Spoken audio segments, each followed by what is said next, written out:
Hello friends, தினம் ஒரு திருப்பாடல் வரிசையில் இன்று திருப்பாடல் 22, 23 முழுமையாக. புகழ்ச்சி பாடல். உமது பெயரை என் சகோதரருக்கு அறிவிப்பேன், சபை நடுவே உம்மை புகழ்ந்து பாடுவேன். ஆண்டவருக்கு அஞ்சுவோரே, அவரை புகழுங்கள். யாக்கோப்பின் மரபினரே, அனைவரும் அவரை மாட்சிப்படுத்துங்கள்.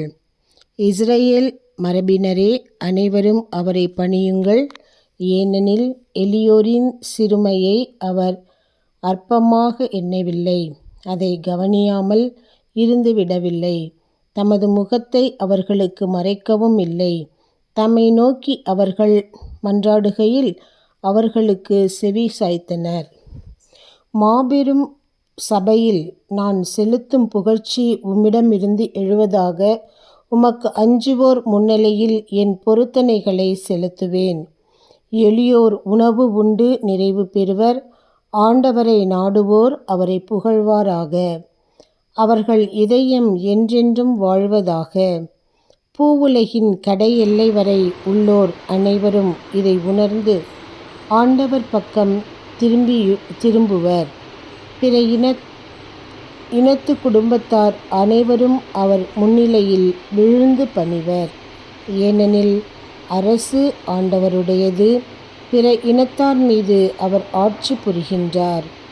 மண்ணின் செல்வர் யாவரும் அவரை பணிவர்.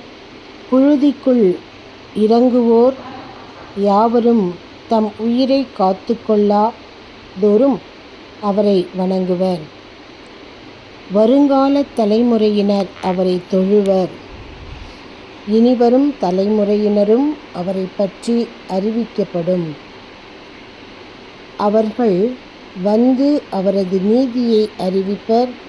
இனி பிறக்கப் போகும் மக்களுக்கு இதை அவரே செய்தார் என்பர். இது சங்கீதம் 22, 31 வசனங்கள் இருந்ததுனால 25, இன்னைக்கு 26லேருந்து 31 வரைக்கும். இதில் எனக்கு ரொம்ப பிடிச்சது ஆண்டவருக்கு அஞ்சுவோரே அவரை புகழுங்கள். யாக்கோப்பின் மரபினரே, அனைவரும் அவரை மாட்சிப்படுத்துங்கள். இஸ்ரவேல் மரபினரே, அனைவரும் அவரை பணியுங்கள்.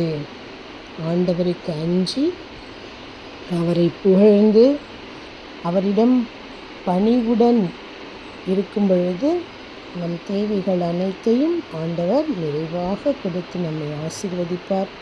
ஏனெனில் எளியோரின் சிறுமையை அவர் அற்பமாக எண்ணவில்லை. எளியோரை தான் ஆண்டவருக்கு ரொம்ப பிடிக்கும். மிகவும் எளிமையும் சிறுமையும் இருப்பவர்களை ஆண்டவர் மிகவும் நேசித்து ஆசீர்வதித்து வழிநடத்துவார். பாருங்கள், தமது முகத்தை அவர்களுக்கு மறைக்கவும் இல்லை.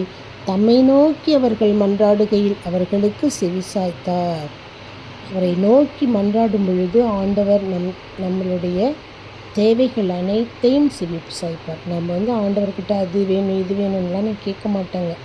என்னுடைய ப்ரேயரே, ஆண்டவரே, உமது திட்டத்தின்படி என்னை வழி நடத்தும். நீ என்ன திட்டம் எங்களுக்கு வச்சிருக்கிறியோ அப்பா, அந்த திட்டத்தின்படி வழி நடத்தும். நாளை அடுத்த திருப்பாடலில் சந்திப்போம்.